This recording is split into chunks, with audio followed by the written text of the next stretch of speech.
I define myself by who I am, not what I do. And I think one of the big challenges that a lot of people face is they intertwine their identity with their work. I am a lawyer. I am a fitness coach or whatever, somebody wants to do. And then if you lose that job by your choice or not your own choice, or if you have great success and you get older and you decide to leave, retire or do something else, I see a lot of people have an identity crisis because they no longer do the thing that they did. And so I don't mind what I do because I get to be an optimist in everything that I do. And the way I live my life is I live completely focused with a vision that is extremely far away, I'll never get there. I imagine a world in which the vast majority of people wake up every single morning inspired, feel safe wherever they are, and end the day fulfilled by the work that they do. And for me, the objective is to figure out all the ways that I can to start moving closer and closer towards that world.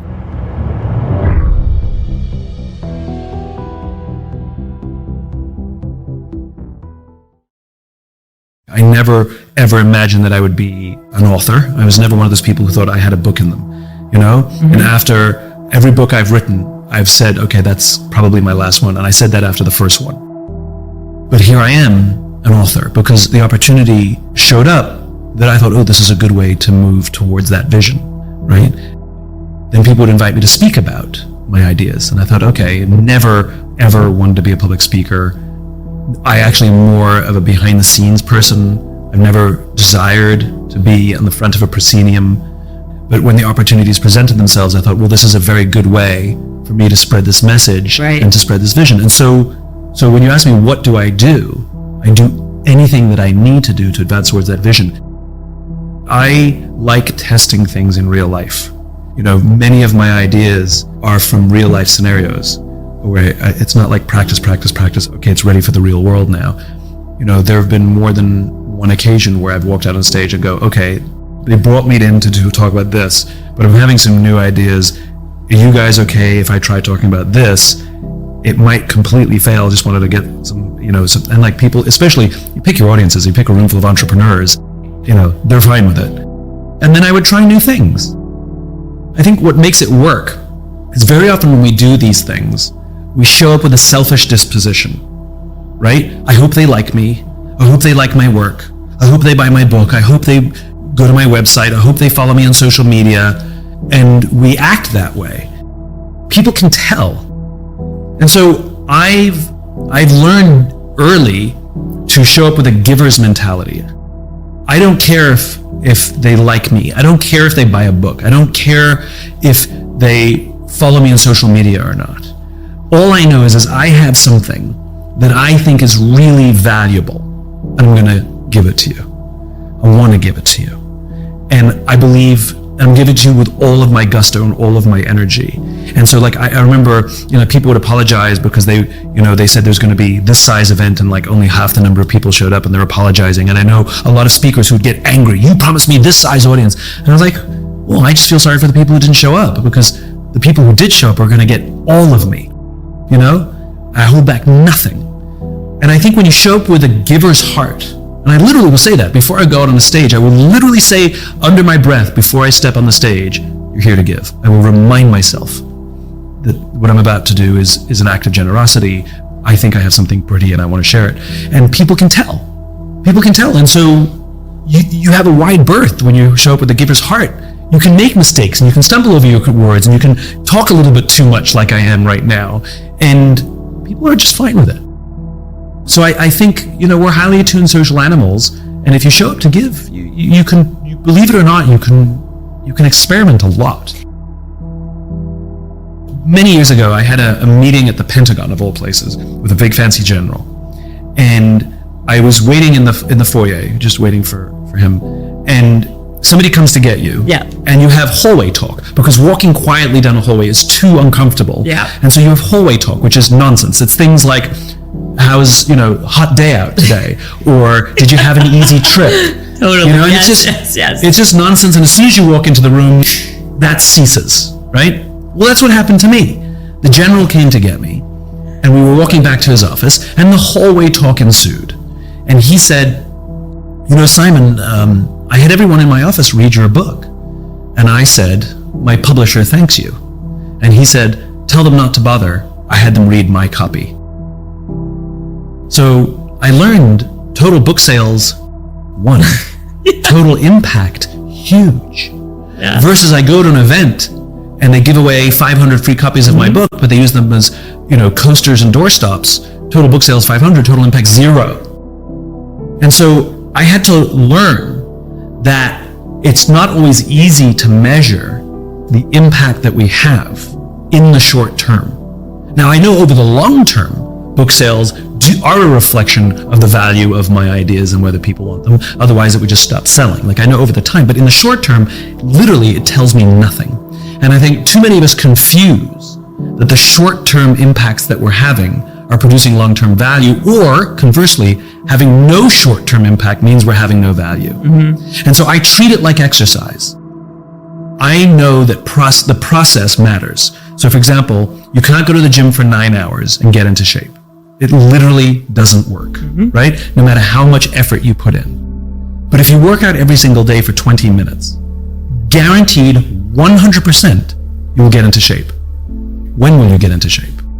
No clue. No one knows. Over time. And everyone's different. Some people a little quicker, some people a little slower. And yet we are 100% sure, 100%, it'll 100% work. I just don't know when. And we're also obsessed with predicting when. It has to be this quarter, it has to be the end of the year, it has to be when we pay taxes, it has, whatever it is. And I got very comfortable saying, I know that if I stick to the process, work out every day for 20 minutes, I know 100% it's going to work, and I have to get comfortable that I have no control over when. Sometimes quicker, sometimes slower. You want to get into shape, you have to have the discipline to do it. You want to be healthy, you have to have the discipline to do it. And you have to get comfortable that you cannot predict when success happens. You just have to believe that the process works and you stick to the process. That's all I did. And we have to remember that there's nothing for free. There's nothing in this world that comes for free. And everything that you get comes at a cost. Always. And the only question is the cost worth it? And so if you want to achieve, like there's people who've done extremely well, and the question is, at what cost? What we're talking about is the desire to have without paying for it. Which is, I want this, but I'm not willing to pay the cost, right? So for example, working really hard to get something, I want to achieve this. The cost is, I'm going to have a couple of sleepless nights. I'm going to work a little harder. I'm going to miss out on some social events. I might be a little bit exhausted now and then. But for me, that's worth the cost because of what I'm trying to accomplish. And so I think what we're seeing is a misunderstanding of the cost of benefit. And by the way, it's not for us to say whether the cost that was worth it to us is worth it to other people. Right. It may not be, right? And that's not for us to decide. I think where we do get to interject is, if you want to have something like what we've done, but you aren't willing to pay any cost and make any sacrifice, that's a complicated scenario, right? Because ain't nothing for free. But it's not for us to determine what someone's ambitions should be either. Like if somebody is totally fine, here, right? And whatever here is defined as, I mean, it doesn't matter. It could be financial, it could be anything, whatever it is, right? If somebody's fine here and they don't work a lot of hours, right? And this is fine, and for them, this is very happy, I think that's fantastic. Right. I'm not telling anybody they have to live my way, your way, their way, this way, that way. I don't want to live one way either. Like, I don't need max, whatever other people have, because I don't want to work to that degree either. Like, I accept that there's some degree of things that I can achieve because I'm just not willing to do the work. Absolutely. I'm okay with that. A friend of mine who was a senior executive at a big company, a mom, she had kids. She told me very early on when I was, she was like my work mom, like I was entry level, and she took me under her wing. She was a partner at the company. And I don't remember how the conversation came up, but I remember her telling me, she goes, any woman who decides to want a career and to be a mother, to be a working mother, has to get used to the idea that you're always going to disappoint someone. Mm-hmm. You just have to get used to it. You're either going to disappoint your company because you want to stay home with your kids, or you're going to disappoint your kids because you want to work late. Yep. Like, you just have to get comfortable with the fact that you're always going to disappoint someone, or sometimes you disappoint yourself. Like, but the point is what she was. There was another way of saying there's a cost for the choices I've made. And by the way, you can always change those choices too. Right. Like that's also on the table. Like none of these things are one and done. Right. Etched in stone. Etched in stone. Right. And I think that's one of the things that COVID did for a lot of us, which is we went back and reevaluated some of the choices we made and thought, ooh, I can recalibrate.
you.